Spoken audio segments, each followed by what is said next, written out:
ज्ञान की महिमा और प्रकृति पुरुष से जगत की उत्पत्ति का, सत्व, रज, तम, तीनों गुणों का, भगवत प्राप्ति के उपाय का एवं गुणातीत पुरुष के लक्षणों का वर्णन। संबंध। गीता के 13वें अध्याय में क्षेत्र और क्षेत्रज्ञ के लक्षणों का निर्देश करके उन दोनों के ज्ञान को ही ज्ञान बतलाया और उसके अनुसार क्षेत्र के स्वरूप, स्वभाव, विकार और उसके तत्वों की उत्पत्ति के क्रम आदि तथा क्षेत्रज्ञ के स्वरूप और उसके प्रभाव का वर्णन किया।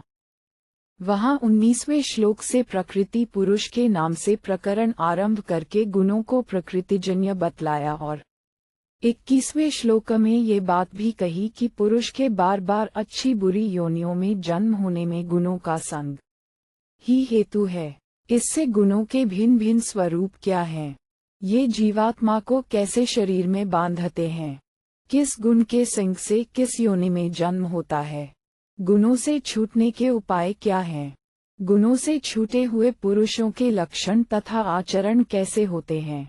ये सब बातें जानने की स्वाभाविक ही इच्छा होती है।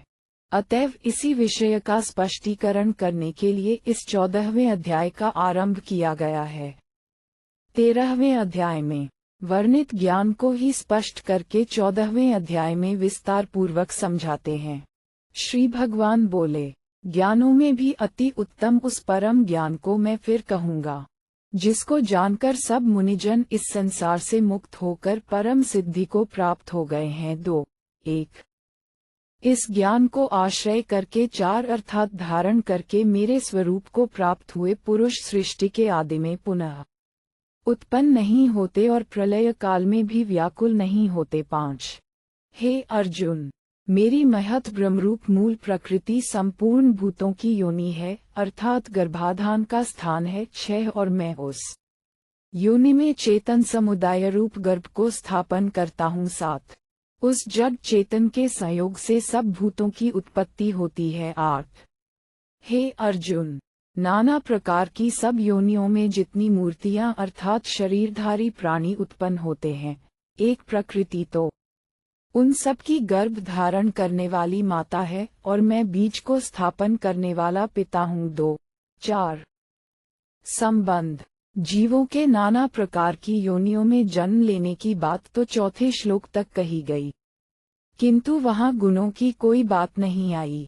इसलिए अब वे गुण क्या हैं, उनका संग क्या है, किस गुण के संग से अच्छी योनि में और किस गुण के संग से बुरी योनि में जन्म होता है, इन सब बातों को स्पष्ट करने के लिए इस प्रकरण का आरंभ करते हुए भगवान अब पहले उन तीनों गुणों की प्रकृति से उत्पत्ति और उनके विभिन्न नाम बतलाकर फिर उनके स्वरूप और उनके द्वारा जीवात्मा के बंधन प्रकार का क्रमशः पृथक पृथक वर्णन करते हैं। हे अर्जुन, सत्वगुण, रजोगुण और तमोगुण, ये प्रकृति से उत्पन्न तीनों गुण 3 अविनाशी जीवात्मा को शरीर में बांधते हैं। 4-5 हे निष्पाप, उन तीनों गुणों में सत्वगुण तो निर्मल होने के कारण प्रकाश करने वाला और विकार रहित है। 5 वह सुख के संबंध से और ज्ञान के संबंध से अर्थात उसके अभिमान से बांधता है। 6 हे अर्जुन, रागरूप रजोगुण को कामना और आसक्ति से उत्पन्न जान। 7 वह इस जीवात्मा को कर्मों के और उनके फल के संबंध से बांधता है। 8-7 हे अर्जुन, सब देहाभिमानियों को मोहित करने वाले एक तमोगुण को तो अज्ञान से उत्पन्न जान दो, वह इस जीवात्मा को प्रमाद, आलस्य और निद्रा के द्वारा बांधता है। 3-8 संबंध। इस प्रकार सत्व, रज और तम, इन तीनों गुणों का स्वरूप और उनके द्वारा जीवात्मा के बांधे जाने का प्रकार बतलाकर अब उन तीनों गुणों का स्वाभाविक व्यापार बतलाते हैं। हे अर्जुन, सत्वगुण सुख में लगाता है 4 और रजोगुण कर्म में 5 तथा तमोगुण तो ज्ञान को ढककर प्रमाद में भी लगाता है। 6-9 संबंध। सत्व आदि तीनों गुण जिस समय अपने अपने कार्य में जीव को नियुक्त करते हैं, उस समय वे ऐसा करने में किस प्रकार समर्थ होते हैं, ये बात अगले श्लोक में बतलाते हैं। हे अर्जुन, रजोगुण और तमोगुण को दबाकर सत्वगुण 7, सत्वगुण और तमोगुण को दबाकर रजोगुण 8, वैसे ही सत्वगुण और रजोगुण को दबाकर तमोगुण 9 होता है, अर्थात बढ़ता है 1, 10। संबंध। इस प्रकार अन्य 2 गुणों को दबाकर प्रत्येक गुण के बढ़ने की बात कही गई। अब प्रत्येक गुण की वृद्धि के लक्षण जानने की इच्छा होने पर क्रमशः सत्वगुण, रजोगुण और तमोगुण की वृद्धि के लक्षण बतलाए जाते हैं। जिस समय इस देह में 2 तथा अंतःकरण और इंद्रियों में चेतनता और विवेक शक्ति उत्पन्न होती है, उस समय ऐसा जानना चाहिए कि सत्वगुण बड़ा है। 3, 11। हे अर्जुन, रजोगुण के बढ़ने पर लोभ प्रवृत्ति, स्वार्थ बुद्धि से कर्मों का सकाम भाव से आरंभ, अशांति और विषय भोगों की लालसा, ये सब उत्पन्न होते हैं। 4, 12। हे अर्जुन, तमोगुण के बढ़ने पर अंतःकरण और इंद्रियों में अप्रकाश, कर्तव्य कर्मों में अप्रवृत्ति और प्रमाद अर्थात व्यर्थ चेष्टा और निद्रादि अंतःकरण की मोहिनी वृत्तियां, ये सब ही उत्पन्न होते हैं। 5, 13। संबंध। इस प्रकार तीनों गुणों की वृद्धि के भिन्न भिन्न लक्षण बतलाकर अब 2 श्लोकों में उन गुणों में से किस गुण की वृद्धि के समय मरकर मनुष्य किस गति को प्राप्त होता है, ये बतलाया जाता है। जब यह मनुष्य सत्वगुण की वृद्धि में मृत्यु को प्राप्त होता है, 2 तब तो उत्तम कर्म करने वालों के निर्मल दिव्य स्वर्गादि लोकों को प्राप्त होता है। 14। रजोगुण के बढ़ने पर मृत्यु को प्राप्त होकर 3 कर्मों की आसक्ति वाले मनुष्यों में उत्पन्न होता है, तथा तमोगुण के बढ़ने पर मरा हुआ 4 मनुष्य कीट, पशु आदि मूढ़योनियों में उत्पन्न होता है। 15। संबंध। सत्व, रज और तम, इन तीनों गुणों की वृद्धि में मरने के भिन्न भिन्न फल बतलाए गए। इससे ये जानने की इच्छा होती है कि इस प्रकार कभी किसी गुण की और कभी किसी गुण की वृद्धि क्यों होती है। इस पर कहते हैं, श्रेष्ठ कर्म का तो सात्विक अर्थात सुख, ज्ञान और वैराग्यादि निर्मल फल कहा है। 6 राजस कर्म का फल दुख 7 एवं तामस कर्म का फल अज्ञान 8 कहा है। 16। संबंध। 11वें, 12वें और 13वें श्लोकों में सत्व, रज और तमोगुण की वृद्धि के लक्षणों का क्रम से वर्णन किया गया। इस पर यह जानने की इच्छा होती है कि ज्ञान आदि की उत्पत्ति को सत्व आदि गुणों की वृद्धि के लक्षण क्यों माना गया। अतएव कार्य की उत्पत्ति से कारण की सत्ता को जान लेने के लिए ज्ञान आदि की उत्पत्ति में सत्व आदि गुणों को कारण बतलाते हैं। सत्वगुण से ज्ञान एक उत्पन्न होता है और रजोगुण से निस्संदेह लोभ 2 तथा तमोगुण से प्रमाद और मोह उत्पन्न होते हैं और अज्ञान भी होता है। 17। सत्वगुण में स्थित पुरुष स्वर्गादि उच्च लोकों को जाते हैं। रजोगुण में स्थित राजस पुरुष मध्य में अर्थात मनुष्य लोक में ही रहते हैं और तमोगुण के कार्यरूप निद्रा, प्रमाद और आलस्यादि में स्थित तामस पुरुष अधोगति को अर्थात कीट, पशु आदि नीच योनियों को तथा नरकों को प्राप्त होते हैं। 4, 18। संबंध। गीता के 13वें अध्याय के 21वें श्लोक में जो ये बात कही थी कि गुणों का संग ही इस मनुष्य के अच्छी बुरी योनियों की प्राप्ति रूप पुनर्जन्म का कारण है, उसी के अनुसार इस अध्याय में 5वें से 18वें श्लोक तक गुणों के स्वरूप तथा गुणों के कार्य द्वारा बंधे हुए मनुष्यों की गति आदि का विस्तार पूर्वक प्रतिपादन किया गया। इस वर्णन से यह बात समझाई गई कि मनुष्य को पहले तम और रजोगुण का त्याग करके सत्वगुण में अपनी स्थिति करनी चाहिए और उसके बाद सत्वगुण का भी त्याग करके गुणातीत हो जाना चाहिए। अतएव गुणातीत होने के उपाय और गुणातीत अवस्था का फल अगले 2 श्लोकों द्वारा बतलाया जाता है। जिस समय दृष्टा 5 तीनों गुणों के अतिरिक्त अन्य किसी को करता नहीं देखता, 6 और तीनों गुणों से अत्यंत परे सच्चिदानंद घन स्वरूप मुझ परमात्मा को तत्व से जानता है, उस समय वह मेरे स्वरूप को प्राप्त होता है। 7, 19। ये पुरुष शरीर की उत्पत्ति के कारण रूप इन तीनों गुणों को उल्लंघन करके एक जन्म मृत्यु, वृद्धावस्था और सब प्रकार के दुखों से मुक्त हुआ परमानंद को प्राप्त होता है। 2:20 संबंध। इस प्रकार जीवन अवस्था में ही तीनों गुणों से अतीत होकर मनुष्य अमृत को प्राप्त हो जाता है।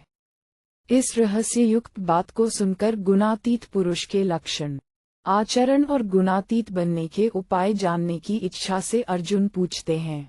अर्जुन बोले, इन तीनों गुणों से अतीत पुरुष किन किन लक्षणों से युक्त होता है और किस प्रकार के आचरणों वाला होता है, तथा हे प्रभो, मनुष्य किस उपाय से इन तीनों गुणों से अतीत होता है। 21 संबंध। इस प्रकार अर्जुन के पूछने पर भगवान उनके प्रश्नोन्मेन से लक्षण और आचरण विषयक 2 प्रश्नों का उत्तर 4 श्लोकों द्वारा देते हैं। श्री भगवान बोले, हे अर्जुन, जो पुरुष सत्व गुण के कार्यरूप प्रकाश को 3 और रजोगुण के कार्यरूप प्रवृत्ति को 4 तथा तमोगुण के कार्यरूप मोह को 5 भी न तो प्रवृत्त होने पर उनसे द्वेष करता है और न निवृत्त होने पर उनकी आकांक्षा करता है।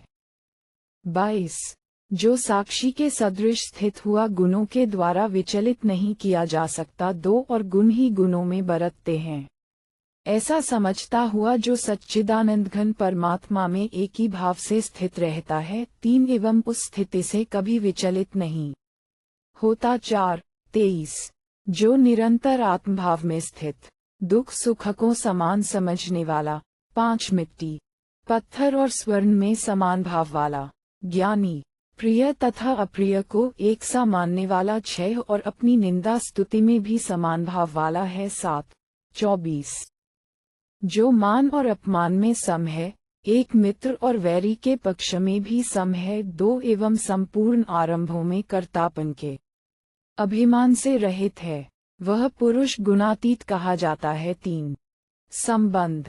इस प्रकार अर्जुन के 2 प्रश्नों का उत्तर देकर अब गुणातीत बनने के उपाय विषयक तीसरे प्रश्न का उत्तर दिया जाता है।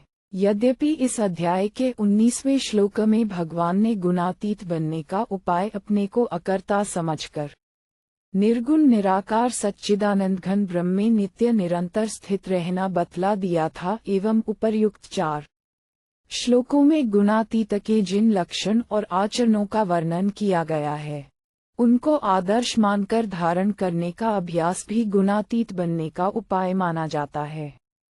किंतु अर्जुन ने इन उपायों से भिन्न दूसरा कोई सरल उपाय जानने की इच्छा से प्रश्न किया था, इसलिए प्रश्न के अनुकूल भगवान दूसरा सरल उपाय बतलाते हैं। जो पुरुष अव्यभिचारी भक्ति योग के द्वारा मुझको निरंतर भजता है, 4 वह भी इन तीनों गुणों को भली भांति लांघकर सच्चिदानंद घन ब्रह्म को प्राप्त होने के लिए योग्य बन जाता है। 5:26 संबंध। उपर्युक्त श्लोक में सगुण परमेश्वर की उपासना का फल निर्गुण निराकार ब्रह्म की प्राप्ति बतलाया गया तथा इस अध्याय के 19वें श्लोक में गुणातीत अवस्था का फल भगवत भाव की प्राप्ति एवं 20वें श्लोक में अमृत की प्राप्ति बतलाया गया। अतएव फल में विषमता की शंका का निराकरण करने के लिए सबकी एकता का प्रतिपादन करते हुए इस अध्याय का उपसंहार करते हैं। क्योंकि उस अविनाशी परब्रह्म का और अमृत का तथा नित्य धर्म का और अखंड एकरस आनंद का आश्रय मैं हूँ। 4 इस प्रकार श्री महाभारत भीष्म पर्व के श्रीमद् भगवद गीता पर्व के अंतर्गत ब्रह्म विद्या और योग शास्त्र रूप श्रीमद् भगवद गीतोपनिषद में श्री कृष्णार्जुन संवाद में गुणत्रय विभाग योग नामक 14वां अध्याय पूरा हुआ। 14 भीष्म पर्व में 38वां अध्याय पूरा हुआ। 38 श्रुति स्मृति पुराणादि में विभिन्न विषयों को समझाने के लिए जो नाना प्रकार के बहुत से उपदेश हैं, उन सभी का वाचक यहाँ ज्ञानानम पद है। उनमें से प्रकृति और पुरुष के स्वरूप का विवेचन करके पुरुष के वास्तविक स्वरूप को प्रत्यक्ष करा देने वाला जो तत्व ज्ञान है, यहाँ भगवान उसी ज्ञान का वर्णन करने की प्रतिज्ञा करते हैं। वह ज्ञान परमात्मा के स्वरूप को प्रत्यक्ष कराने वाला और जीवात्मा को प्रकृति के बंधन से छुड़ाकर सदा के लिए मुक्त कर देने वाला है। इसलिए उस ज्ञान को अन्यान्य ज्ञानों की अपेक्षा उत्तम और पर अत्यंत उत्कृष्ट बतलाया गया है। 2. यहाँ मुनिजन शब्द से ज्ञान योग के साधन द्वारा परम गति को प्राप्त ज्ञानियों को समझना चाहिए, तथा जिसको परब्रह्म की प्राप्ति कहते हैं, जिसका वर्णन परम शांति, आत्यंतिक सुख और अपुनरावृत्ति आदि अनेक नामों से किया गया है, जहाँ जाकर फिर कोई वापस नहीं लौटता। यह मुनिजनों द्वारा प्राप्त की जाने वाली परम सिद्धि भी वही है। 3. पिछले श्लोक में परा सिद्धिम गताः से जो बात कही गई है, इस श्लोक में मम साधर्मागता से भी वही कही गई है। अभिप्राय यह है कि भगवान के निर्गुण रूप को अभेद भाव से प्राप्त हो जाना ही भगवान के साधर्म्य को प्राप्त होना है। 4. इस प्रकरण में वर्णित ज्ञान के अनुसार प्रकृति और पुरुष के स्वरूप को समझकर गुणों के सहित प्रकृति से सर्वथा अतीत हो जाना और निर्गुण निराकार सच्चिदानंद घन परमात्मा के स्वरूप में अभिन्न भाव से स्थित रहना ही इस ज्ञान का आश्रय लेना है। 5. इससे भगवान ने ये दिखलाया है कि इन अध्यायों में बतलाए हुए ज्ञान का आश्रय लेकर तदनुसार साधन करके जो पुरुष परब्रह्म परमात्मा के स्वरूप को अभेद भाव से प्राप्त हो चुके हैं, वे मुक्त पुरुष न तो महासर्ग के आदि में पुनः उत्पन्न होते हैं और न प्रलय काल में पीड़ित ही होते हैं। वस्तुतः सृष्टि के सर्ग और प्रलय से उनका कोई संबंध ही नहीं रह जाता। 6. समस्त जगत की कारण रूपा जो मूल प्रकृति है, जिसे अव्यक्त और प्रधान भी कहते हैं, उस प्रकृति का वाचक महत् विशेषण के सहित ब्रह्म शब्द है। यहाँ उसे योनि नाम देकर भगवान ने ये भाव दिखलाया है कि समस्त प्राणियों के विभिन्न शरीरों का यही उपादान कारण है और यही गर्भाधान का आधार है। 7. महाप्रलय के समय अपने अपने संस्कारों के सहित परमेश्वर में स्थित जीव समुदाय का जो महासर्ग के आदि में प्रकृति के साथ विशेष संबंध कर देना है, वही उस चेतन समुदाय रूप गर्भ को प्रकृति रूप योनि में स्थापन करना है। 8. उपर्युक्त जड़ चेतन के संयोग से जो भिन्न भिन्न आकृतियों में सब प्राणियों का सूक्ष्म रूप से प्रकट होना है, वही उनकी उत्पत्ति है। 1. यहाँ मूर्ति शब्द देव, मनुष्य, राक्षस, पशु और पक्षी आदि नाना प्रकार के भिन्न भिन्न वर्ण और आकृति वाले शरीरों से युक्त समस्त प्राणियों का वाचक है। उन प्राणियों का स्थूल रूप से जन्म ग्रहण करना ही उनका उत्पन्न होना है। 2. इससे भगवान ने ये दिखलाया है कि उन सब मूर्तियों के जो सूक्ष्म स्थूल शरीर हैं, वे सब प्रकृति के अंश से बने हुए हैं और उन सब में जो चेतन आत्मा है, वह मेरा अंश है। उन दोनों के संबंध से समस्त मूर्तियां अर्थात शरीरधारी प्राणी प्रकट होते हैं, अतएव प्रकृति उनकी माता है और मैं पिता हूँ। 3. अभिप्राय यह है कि गुण 3 हैं, सत्व, रज और तम उनके नाम हैं और तीनों परस्पर भिन्न हैं। ये तीनों गुण प्रकृति के कार्य हैं एवं समस्त जड़ पदार्थ इन्हीं तीनों का विस्तार है। 4. जिसका शरीर में अभिमान है, उसी पर इन गुणों का प्रभाव पड़ता है और वास्तव में स्वरूप से वह सब प्रकार के विकारों से रहित और अविनाशी है, अतएव उसका बंधन हो ही नहीं सकता। अनादिसिद्ध अज्ञान के कारण उसने बंधन मान रखा है। इन तीनों गुणों का जो अपने अनुरूप भोगों में और शरीरों में इसका ममत्व, आसक्ति और अभिमान उत्पन्न कर देना है, यही उन तीनों गुणों का उसको शरीर में बांध देना है। 5. सत्वगुण का स्वरूप सर्वथा निर्मल है, उसमें किसी भी प्रकार का कोई दोष नहीं है, इसी कारण वह प्रकाशक और अनामय है। उससे अंतःकरण और इंद्रियों में प्रकाश की वृद्धि होती है एवं दुख, विक्षेप, दुर्गुण और दुराचारों का नाश होकर शांति की प्राप्ति होती है। 6. सुख शब्द यहाँ गीता के 18वें अध्याय के 36वें और 37वें श्लोकों में जिसके लक्षण बतलाए गए हैं, उस सात्विक सुख का वाचक है। उस सुख की प्राप्ति के समय जो मैं सुखी हूँ, इस प्रकार अभिमान हो जाता है तथा ज्ञान बोध शक्ति का नाम है।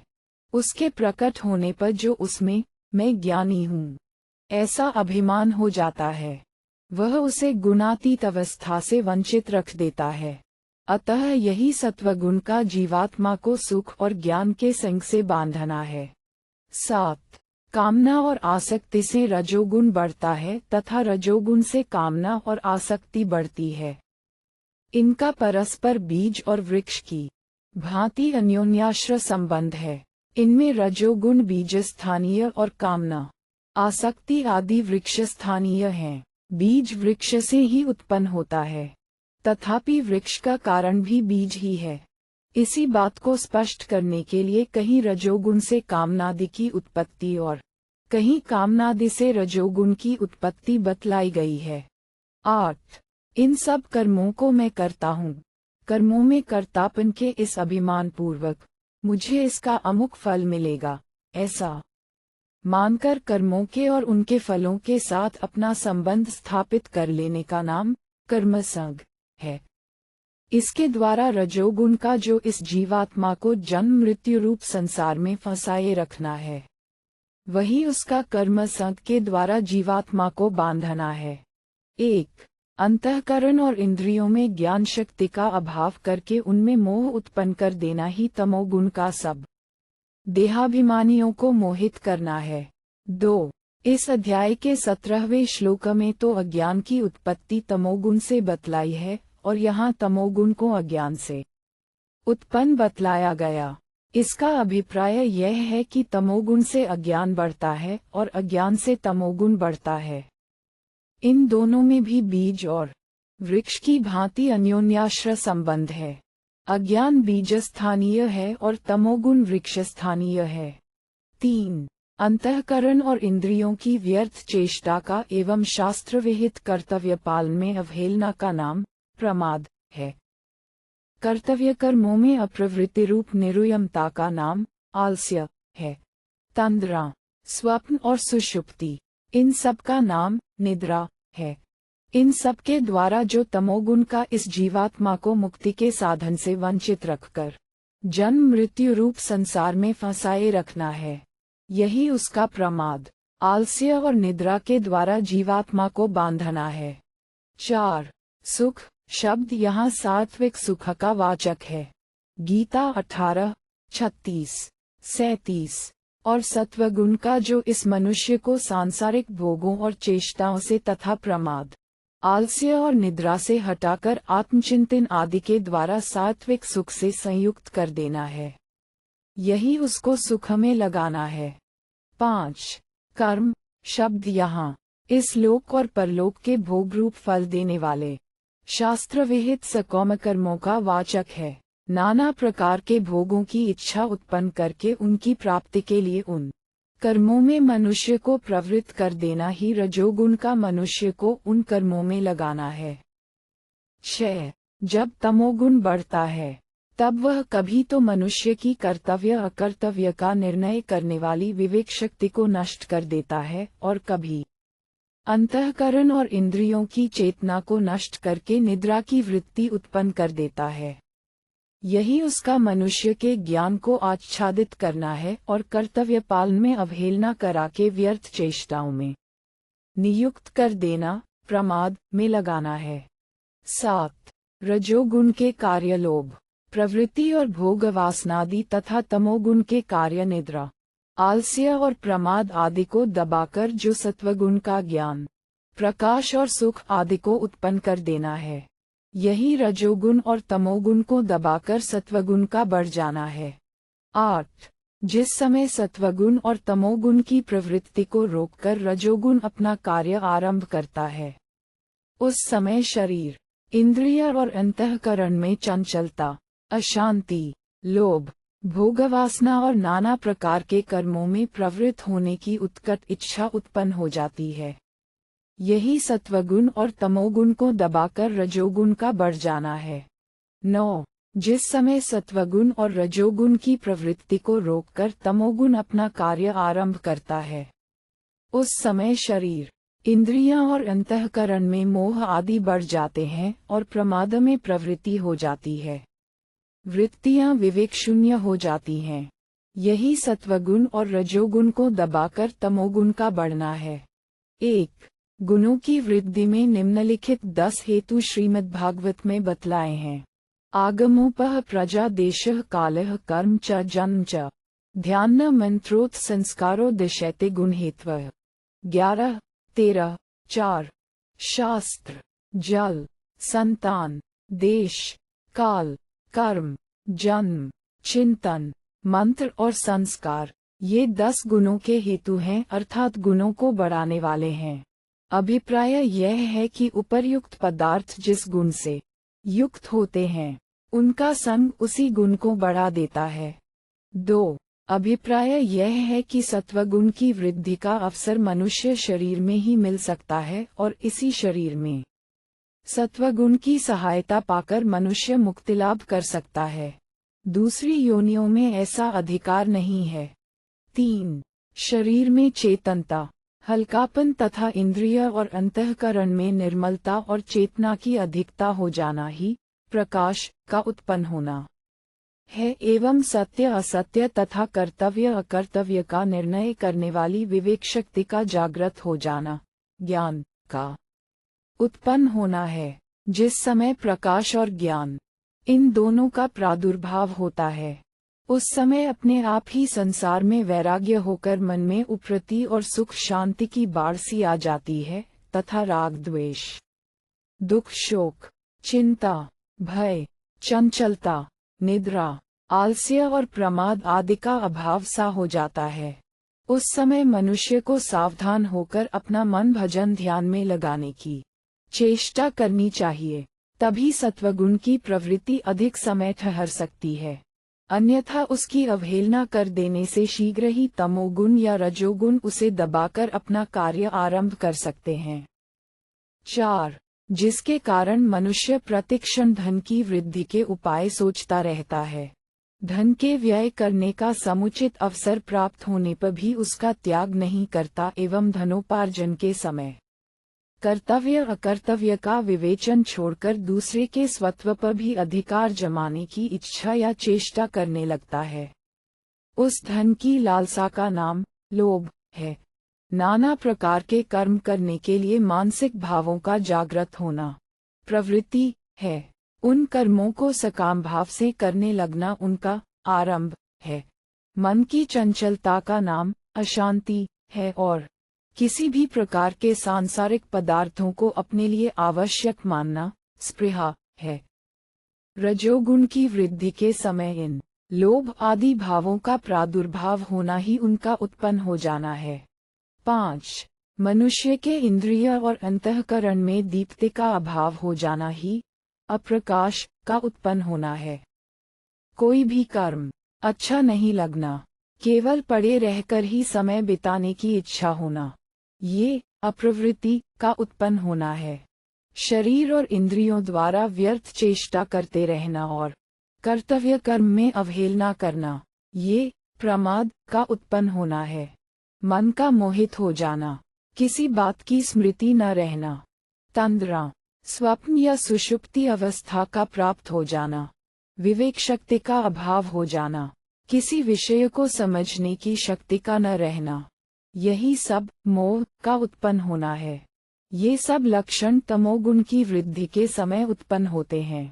अतएव इनमें से कोई सा भी लक्षण अपने में देखा जाए तब मनुष्य को समझना चाहिए कि तमोगुण बढ़ा हुआ है। 1. देहभूत पद का प्रयोग करके ये भाव दिखलाया गया है कि जो देहधारी हैं, जिनकी शरीर में अहंता और ममता है, उन्हीं की पुनर्जन्म रूप भिन्न भिन्न गतियां होती हैं। जिनका शरीर में अभिमान नहीं है, ऐसे जीवन मुक्त महात्माओं का आवागमन नहीं होता। 2. इस प्रकरण में ऐसे मनुष्य की गति का निरूपण किया जाता है जिसकी स्वाभाविक स्थिति दूसरे गुणों में होते हुए भी सात्विक गुण की वृद्धि में मृत्यु हो जाती है। ऐसे मनुष्य में जिस समय पूर्व संस्कार आदि किसी कारण से सत्वगुण बढ़ जाता है, अर्थात जिस समय 11वें श्लोक के वर्णनानुसार उसके समस्त शरीर इंद्रिय और अंतःकरण में प्रकाश और ज्ञान उत्पन्न हो जाता है। उस समय स्थूल शरीर से मन, इंद्रियों और प्राणों के सहित जीवात्मा का संबंध विच्छेद हो जाना ही सत्वगुण की वृद्धि में मृत्यु को प्राप्त होना है। 3. सात्विक और तामस पुरुष के भी हृदय में जिस समय 12वें श्लोक के अनुसार लोभ, प्रवृत्ति आदि राजस्वभाव बढ़े हुए होते हैं, उस समय जो स्थूल शरीर से मन, इंद्रियों और प्राणों के सहित जीवात्मा का संबंध विच्छेद हो जाना है, वही रजोगुण की वृद्धि में मृत्यु को प्राप्त होना है। 4. जिस समय सात्विक और राजस पुरुष के भी हृदय में 13वें श्लोक के अनुसार अप्रकाश, अप्रवृत्ति और प्रमाद आदि तामसभाव बढ़े हुए हों, उस समय जो स्थूल शरीर से मन, इंद्रियों और प्राणों के सहित जीवात्मा का संबंध विच्छेद हो जाना है, वही तमोगुण की वृद्धि में मृत्यु को प्राप्त होना है। 5. सात्विक, राजस और तामस तीनों प्रकार के कर्म संस्कार प्रत्येक मनुष्य के अंतःकरण में संचित रहते हैं। उनमें से जिस समय जैसे संस्कारों का प्रादुर्भाव होता है, वैसे ही सात्विक आदि भाव बढ़ते हैं और उन्हीं के अनुसार नवीन कर्म होते हैं। कर्मों से संस्कार, संस्कारों से सात्विक आदि गुणों की वृद्धि और वैसे ही स्मृति, स्मृति के अनुसार पुनर्जन्म और पुनः कर्मों का आरंभ। इस प्रकार यह चक्र चलता रहता है। 6. जो शास्त्र विहित कर्तव्य कर्म निष्काम भाव से किए जाते हैं, उन सात्विक कर्मों के संस्कारों से अंतःकरण में जो ज्ञान वैराग्य आदि निर्मल भावों का बार बार प्रादुर्भाव होता रहता है और मरने के बाद जो दुख और दोषों से रहित दिव्य प्रकाशमय लोकों की प्राप्ति होती है, वही उनका सात्विक और निर्मल फल है। 7. जो कर्म भोगों की प्राप्ति के लिए अहंकार पूर्वक बहुत परिश्रम के साथ किए जाते हैं, गीता 18:24, वे राजस हैं। ऐसे कर्मों के करते समय तो परिश्रम रूप दुख होता ही है, परंतु उसके बाद भी वे दुख ही देते रहते हैं।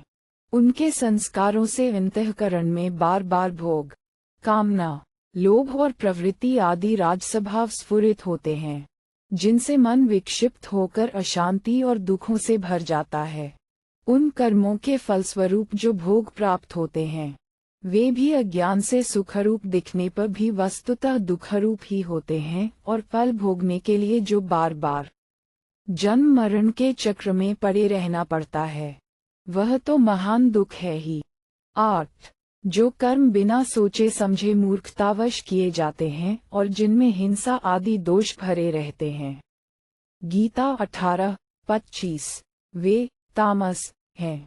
उनके संस्कारों से अंतःकरण में मोह बढ़ता है और मरने के बाद जिन योनियों में तमोगुण की अधिकता है, ऐसी जडयोनियों की प्राप्ति होती है, वही उसका फल अज्ञान है। 1. यहाँ ज्ञान शब्द से ये समझना चाहिए कि ज्ञान, प्रकाश और सुख, शांति आदि सभी सात्विक भावों की उत्पत्ति सत्वगुण से होती है। 2. यहाँ लोभ शब्द से भी यही समझना चाहिए कि लोभ, प्रवृत्ति, आसक्ति, कामना, स्वार्थपूर्वक कर्मों का आरंभ आदि सभी राजस्वभावों की उत्पत्ति रजोगुण से होती है। 3. महाभारत अश्वमेध पर्व के 39वें अध्याय का 10वां श्लोक भी इसी से मिलता जुलता है। 4.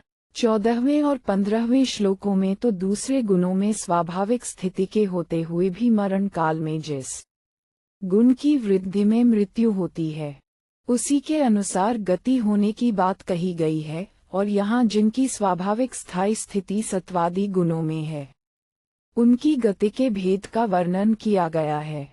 इसलिए ही यहाँ सदा तमोगुण के कार्यों में स्थित रहने वाले तामस मनुष्य को नरकादि की प्राप्ति होने की बात भी कही गई है। 5.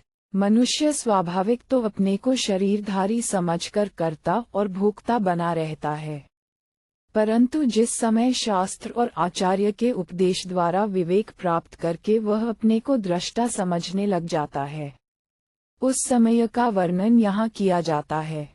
6. इंद्रिय, अंतःकरण और प्राण आदि की श्रवण, दर्शन, खान पान, चिंतन मनन, शयन आसन और व्यवहार आदि सभी स्वाभाविक चेष्टाओं के होते समय सदा सर्वदा अपने को निर्गुण निराकार सच्चिदानंद घन ब्रह्म में अभिन्न भाव से स्थित देखते हुए जो ऐसे समझना है कि गुणों के अतिरिक्त अन्य कोई कर्ता नहीं है। गुणों के कार्य इंद्रिय, मन, बुद्धि और प्राण आदि ही गुणों के कार्य रूप इंद्रियादि के विषयों में बरत रहे हैं। गीता 5:8-9। अतः गुण ही गुणों में बरत रहे हैं। गीता 3:28। मेरा इनसे कुछ भी संबंध नहीं है। यही गुणों से अतिरिक्त अन्य किसी को करता न देखना है। 7। अपने को निर्गुण निराकार ब्रह्म से अभिन्न समझ लेने पर जो उस एकमात्र सच्चिदानंद घन ब्रह्म से भिन्न किसी भी सत्ता का न रहना और सर्वत्र एवं सदा सर्वदा केवल परमात्मा का प्रत्यक्ष हो जाना ही उसे तत्व से जानना है। ऐसी स्थिति के बाद जो सच्चिदानंद घन ब्रह्म की अभिन्न भाव से साक्षात प्राप्ति हो जाती है, वही भगवत भाव यानी भगवान के स्वरूप को प्राप्त होना है। 1। रज और तम का संबंध छूटने के बाद यदि सत्वगुण से संबंध बना रहे तो वह भी मुक्ति में बाधक होकर पुनर्जन्म का कारण बन सकता है। अतएव उसका संबंध भी त्याग देना चाहिए। आत्मा वास्तव में असंग है, गुणों के साथ उसका कुछ भी संबंध नहीं है। तथापि जो अनादिसिद्ध अज्ञान से इनके साथ संबंध माना हुआ है, उस संबंध को ज्ञान के द्वारा तोड़ देना और अपने को निर्गुण निराकार सच्चिदानंद घन ब्रह्म से अभिन्न और गुणों से सर्वथा संबंध रहित समझ लेना अर्थात प्रत्यक्ष अनुभव कर लेना ही गुणों से अतीत हो जाना यानी तीनों गुणों को उल्लंघन करना है। 2। जन्म और मरण तथा बाल, युवा और वृद्ध अवस्था शरीर की होती है एवं आदि और व्याधि आदि सब प्रकार के दुख भी इंद्रिय, मन और प्राण आदि के संघात रूप शरीर में ही व्याप्त रहते हैं। अतः तत्वज्ञान के द्वारा शरीर से सर्वथा संबंध रहित हो जाना ही जन्म, मृत्यु, जरा और दुखों से सर्वथा मुक्त हो जाना है तथा जो अमृत स्वरूप सच्चिदानंद घन ब्रह्म को अभिन्न भाव से प्रत्यक्ष कर लेना है, जिसे 19वें श्लोक में भगवत भाव की प्राप्ति के नाम से कहा गया है, वही यहाँ अमृत का अनुभव करना है। 3। गुणातीत पुरुष के अंदर ज्ञान, शांति और आनंद नित्य रहते हैं, उनका कभी अभाव नहीं होता। इसीलिए यहाँ सत्वगुण के कार्यों में केवल प्रकाश के विषय में कहा है कि उसके शरीर, इंद्रिय और अंतःकरण में यदि अपने आप सत्वगुण की प्रकाश वृत्ति का प्रादुर्भाव हो जाता है तो गुणातीत पुरुष उससे द्वेष नहीं करता और जब तिरोभाव हो जाता है तो पुनः उसके आगमन की इच्छा नहीं करता। उसके प्रादुर्भाव और तिरोभाव में सदा ही उसकी एक सी स्थिति रहती है। 4। नाना प्रकार के कर्म करने की स्फुरना का नाम प्रवृत्ति है। इसके सिवा जो काम, लोभ, स्पृहा और आसक्ति आदि रजोगुण के कार्य हैं, वे गुणातीत पुरुष में नहीं होते। कर्मों का आरंभ गुणातीत के शरीर इंद्रियों द्वारा भी होता है, वह प्रवृत्ति के अंतर्गत ही आ जाता है। अतएव यहाँ रजोगुण के कार्यों में से केवल प्रवृत्ति में ही राग द्वेष का अभाव दिखलाया गया है। अभिप्राय ये है कि किसी भी स्फुरना और क्रिया के प्रादुर्भाव और तिरोभाव में सदा ही उसकी एक सी ही स्थिति रहती है। 5। अंतःकरण की जो मोहिनी वृत्ति है, जिससे मनुष्य को तंद्रा, स्वप्न और सुषुप्ति आदि अवस्थाएं प्राप्त होती हैं तथा शरीर, इंद्रिय और अंतःकरण में सत्वगुण के कार्य प्रकाश का अभाव सा हो जाता है, उसका नाम मोह है। इसके सिवा जो अज्ञान और प्रमाद आदि तमोगुण के कार्य हैं, उनका गुणातीत में अभाव हो जाता है, क्योंकि अज्ञान तो ज्ञान के पास आ नहीं सकता और प्रमाद बिना कर्ता के करे कौन। इसलिए यहाँ तमोगुण के कार्य में केवल मोह के प्रादुर्भाव और तिरोभाव में राग द्वेष का अभाव दिखलाया गया है। अभिप्राय यह है कि जब गुणातीत पुरुष के शरीर में तंद्रा, स्वप्न या निद्रा आदि तमोगुण की वृत्तियां व्याप्त होती हैं, तब तो गुणातीत उनसे द्वेष नहीं करता, और जब वे निवृत्त हो जाती हैं तब वह उनके पुनरागमन की इच्छा नहीं करता। दोनों अवस्थाओं में ही उसकी स्थिति सदा एक सी रहती है। एक गुणातीत पुरुष का तीनों गुणों से और उनके कार्यरूप शरीर, इंद्रिय और अंतःकरण एवं समस्त पदार्थों और घटनाओं से किसी प्रकार का संबंध न रहने के कारण वह उदासीन के सदृश स्थित कहा जाता है। 2 जिन जीवों का गुणों के साथ संबंध है, उनको ये तीनों गुण उनकी इच्छा न होते हुए भी बलात् नाना प्रकार के कर्मों में और उनके फलभोगों में लगा देते हैं एवं उनको सुखी दुखी बनाकर विक्षेप उत्पन्न कर देते हैं तथा अनेकों योनियों में भटकाते रहते हैं। परंतु जिसका इन गुणों से संबंध नहीं रहता, उस पर इन गुणों का कोई प्रभाव नहीं रह जाता। गुणों के कार्यरूप शरीर, इंद्रिय और अंतःकरण की अवस्थाओं का परिवर्तन तथा नाना प्रकार के सांसारिक पदार्थों का संयोग वियोग होते रहने पर भी वह अपनी स्थिति में सदा निर्विकार एकरस रहता है। यही उसका गुणों द्वारा विचलित नहीं किया जाना है। 3 इंद्रिय, मन, बुद्धि और प्राण आदि समस्त करण और शब्दादि सब विषय, ये सभी गुणों के ही विस्तार हैं। अतएव इंद्रिय, मन और बुद्धि आदि का जो अपने अपने विषयों में विचरना है, वह गुणों का ही गुणों में बरतना है। आत्मा का इनसे कुछ भी संबंध नहीं है। आत्मा नित्य, चेतन, सर्वथा असंग, सदा एकरस, सच्चिदानंदस्वरूप है। ऐसा समझकर निर्गुण निराकार सच्चिदानंद घन पूर्ण ब्रह्म परमात्मा में जो अभिन्न भाव से सदा के लिए नित्य स्थित हो जाना है, वही गुण ही गुणों में बरत रहे हैं, ये समझकर परमात्मा में स्थित रहना है। 4 गुणातीत पुरुष को गुण विचलित नहीं कर सकते, इतनी ही बात नहीं है, वह स्वयं भी अपनी स्थिति से कभी किसी भी काल में विचलित नहीं होता। 5 साधारण मनुष्यों की स्थिति प्रकृति के कार्यरूप स्थूल, सूक्ष्म और कारण, इन 3 प्रकार के शरीरों में से किसी एक में रहती ही है। अतः वे स्वस्थ नहीं हैं, किंतु प्रकृतिस्थ हैं, और ऐसे पुरुष ही प्रकृति के गुणों को भोगने वाले हैं। गीता 13:21। इसलिए वे सुख दुख में सम नहीं हो सकते। गुणातीत पुरुष का प्रकृति और उसके कार्य से कुछ भी संबंध नहीं रहता, अतएव वह स्वस्थ है, अपने सच्चिदानंद रूप में स्थित है। इसलिए शरीर, इंद्रिय और अंतःकरण में सुख और दुखों का प्रादुर्भाव और तिरोभाव होते रहने पर भी गुणातीत पुरुष का उनसे कुछ भी संबंध न रहने के कारण वह उनके द्वारा सुखी दुखी नहीं होता। उसकी स्थिति सदा सम ही रहती है। यही उसका सुख दुख को समान समझना है। 6 जो पदार्थ शरीर, इंद्रिय, मन और बुद्धि के अनुकूल हो तथा उनका पोषक, सहायक एवं सुखप्रद हो, वह लोक दृष्टि से प्रिय कहलाता है, और जो पदार्थ उनके प्रतिकूल हो, उनका क्षयकारक, विरोधी एवं ताप पहुँचाने वाला हो, वह लोक दृष्टि से अप्रिय माना जाता है। साधारण मनुष्यों को प्रिय वस्तु के संयोग में और अप्रिय के वियोग में राग और हर्ष तथा अप्रिय के संयोग में और प्रिय के वियोग में द्वेष और शोक होते हैं, किंतु गुणातीत में ऐसा नहीं होता। वह सदा सर्वदा राग द्वेष और हर्ष शोक से सर्वथा अतीत रहता है। 7 किसी के सच्चे या झूठे दोषों का वर्णन करना निंदा है और गुणों का बखान करना स्तुति है। इन दोनों का संबंध अधिकतर नाम से और कुछ शरीर से है।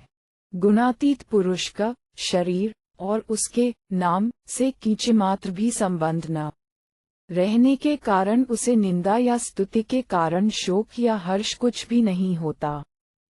8 गुणातीत पुरुष के शरीर, इंद्रिय, मन और बुद्धि से जो कुछ भी शास्त्रानुकूल क्रियाएं प्रारब्धानुसार लोक संग्रह के लिए अर्थात लोगों को बुरे मार्ग से हटाकर अच्छे मार्ग पर लगाने के उद्देश्य से हुआ करती हैं, उन सब का वह किसी अंश में भी कर्ता नहीं बनता।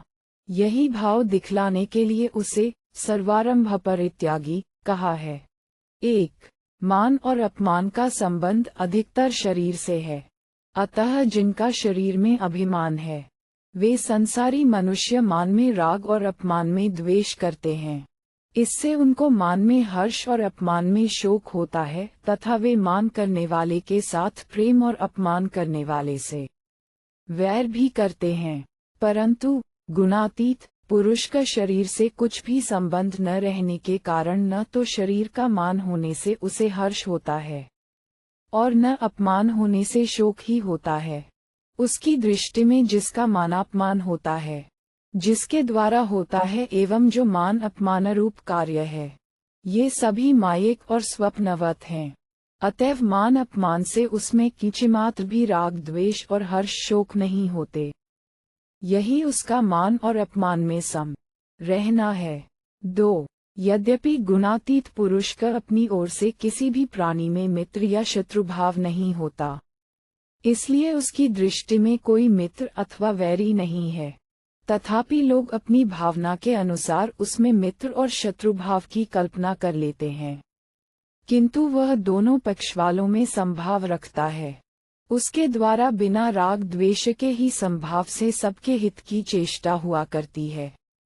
वह किसी का भी बुरा नहीं करता और उसकी किसी में भी भेद बुद्धि नहीं होती। यही उसका मित्र और वैरी के पक्षों में सम रहना है। 3. अभिप्राय यह है कि इस अध्याय के 22वें, 23वें, 24वें और 25वें श्लोकों में जिन लक्षणों का वर्णन किया गया है, उन सब लक्षणों से जो युक्त है, उसे लोग गुणातीत कहते हैं।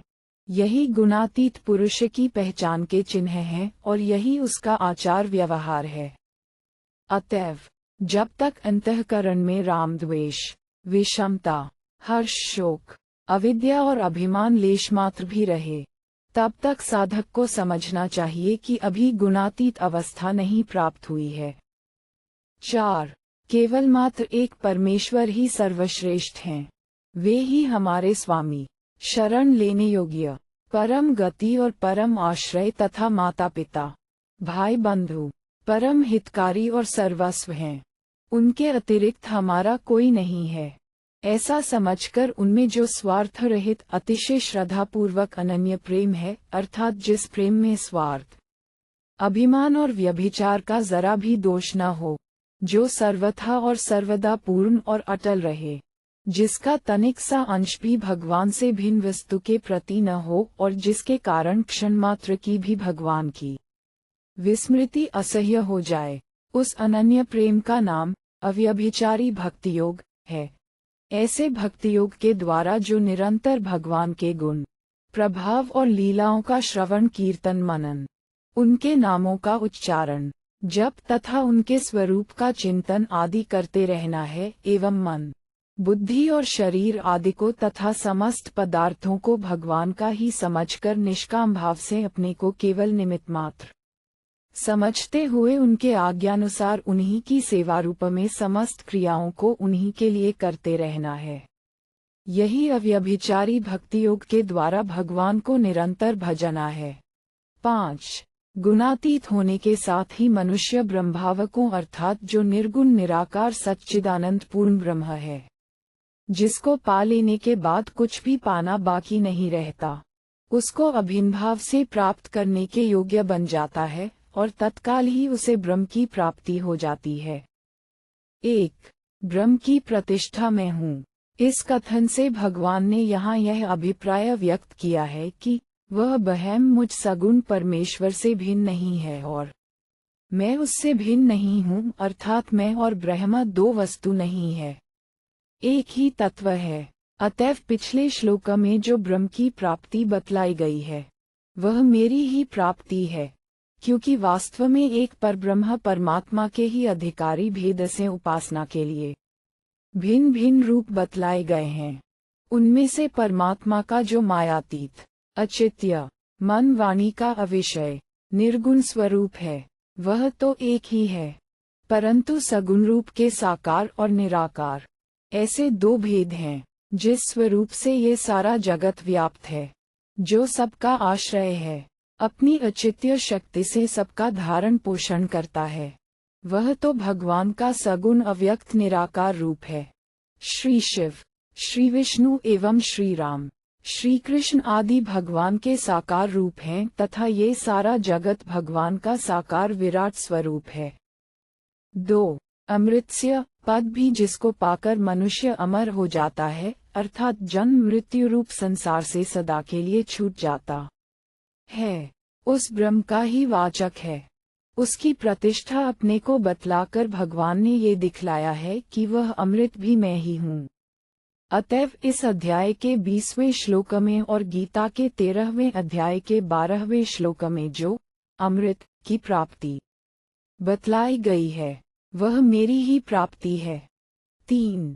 जो नित्य धर्म है, जिस धर्म को गीता के 9वें अध्याय के 2 श्लोक में धर्म्य कहा है और 12वें अध्याय के अंतिम श्लोक में धर्म्यामृत नाम दिया गया है तथा इस प्रकरण में जो गुणातीत के लक्षणों के नाम से वर्णित हुआ है उसका वाचक यहाँ शाश्वतस्य विशेषण के सहित धर्मस्य पद है।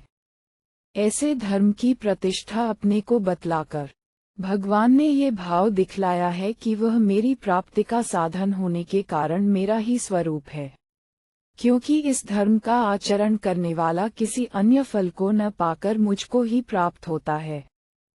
4. गीता के 5वें अध्याय के 21वें श्लोक में जो अक्षय सुख के नाम से, 6ठे अध्याय के 21वें श्लोक में आत्यंतिक सुख के नाम से और 28वें श्लोक में अत्यंत सुख के नाम से कहा गया है, उसी नित्य परमानंद को यहाँ एकांतिक सुख अर्थात अखंड एक रस आनंद कहा गया है।